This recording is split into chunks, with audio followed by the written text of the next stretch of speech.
Anupama series से related update लेकर आ चुके हैं हम आपके बीच में। जल्द होने वाली है राही और दिग्विजय की मुलाकात, और राही और दिग्विजय की मुलाकात से राही की कैसे आंखें खुलने वाली है। वो राही जो आपको रिसेंट एपिसोड में बोलते हुए दिख रही है कि उसे समझ नहीं आ रहा है कि उसे करना क्या है, वो चाहती क्या है, वो टोटली कंफ्यूज है, ऐसा राही ने अपने मुंह से बोला रिसेंट एपिसोड में। तो क्या उस राही को दिग्विजय से मिलने के बाद काफ़ी कुछ समझ में आता हुआ दिखाई देगा? क्यों मिला है दिग्विजय राही से और क्या हुआ है उस मुलाकात में, बात करेंगे इस वीडियो में। साथ ही साथ बताएंगे आपको कि एक नई कहानी और आने वाली है इस नई कहानी में, क्योंकि मेकर्स हर एक एपिसोड में एक कहानी से संतुष्ट नहीं है, या फिर हमेशा से मेकर्स की वही एजेंडा कि एक कहानी को आधा छोड़ो, दूसरे कहानी को स्टार्ट करो, दूसरे कहानी को आधा छोड़ो, तीसरे कहानी को स्टार्ट करो, और तीसरे से भी मन नहीं भरता तो फोर्थ और फिफ्थ तक भी बातें चली जाती है। तो उसी को इस बार भी रिपीट करते हुए दिख रहे हैं मेकर। तो कई सारी कहानी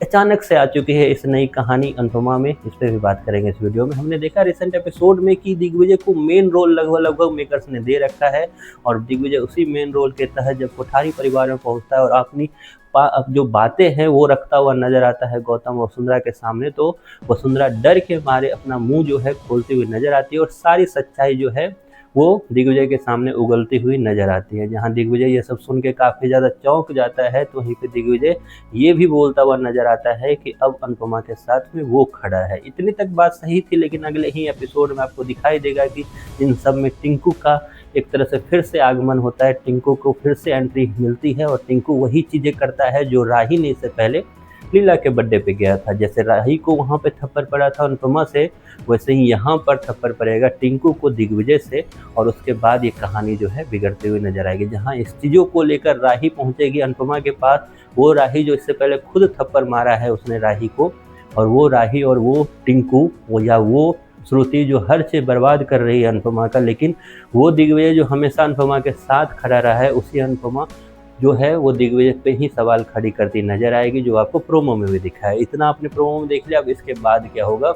अब दिग्विजय को क्योंकि राही के लिए अनुपमा काफ़ी ज़्यादा सुनाया करेगी, तो उसके बाद दिग्विजय के पास एक ही ऑप्शन होगा, उसने जो ये गलत काम किया है अनुपमा के अनुसार उसे ठीक करना है। तो इसी ठीक करने के लिए वो पहुँचेगा दिग्विजय किसके पास, तो राही के पास, और राही से मिलकर दिग्विजय काफ़ी कुछ बोलता हुआ नजर आएगा। राही जिस तरीके से अब तक कन्फ्यूज है, वैसी कन्फ्यूजन उसे अब नहीं रहेगी, उसकी आंखें कई चीज़ों में खुलती हुई नजर आएगी, उसी चीज़ को काम करता हुआ दिखेगा दिग्विजय। दिग्विजय बताएगा कि किस तरीके से उसके पीठ पीछे जो है उसकी जो सो कॉल्ड मोटी बा है या गौतम है, उसने क्या हरकत की है, किस तरीके से एक हंसता खेलता घर को बर्बाद करने का काम गोवा में उसने किया है। उसने सारी सच्चाई जो है राही को बतानी है, और देन उसके बाद राही जो है अपना एक परसेप्शन लेकर वहाँ से लौटेगी, और वो ट्राई करेगी प्रेम को बताने का। लेकिन प्रेम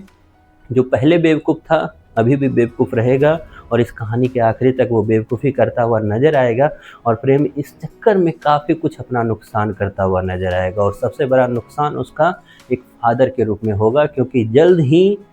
राही की भी प्रेगनेंसी दिखाने वाले हैं। कैसे होगा इस पे बात करेंगे सेपरेट वीडियो में, क्योंकि मेकर्स की वही पुरानी आदत की एक कहानी तो दूसरी कहानी में तीसरी में चौथी, और फिफ्थ कहानी ऐसे ही वो ऐड करते रहते हैं। तो आप कितने एक्साइटेड हो ये सब कुछ देखने के लिए, और ख़ास करके दिग्विजय राही के साथ सब सेटल करता हुआ नजर आएगा, सब ठीक होता हुआ भी दिखाई देगा जो उसने कोठारी परिवार में जाकर बिगाड़ा था। वहीं पर राही और प्रेम की भी लड़ाई होने वाली है जल्द जाकर, इस पर भी बात करेंगे ये वीडियो में। आप कितने एक्साइटेड हो अनुपमा की इस नई कहानी को देखने के लिए, इसके बारे में आपकी जो भी राय है कमेंट बॉक्स में ज़रूर बताएं।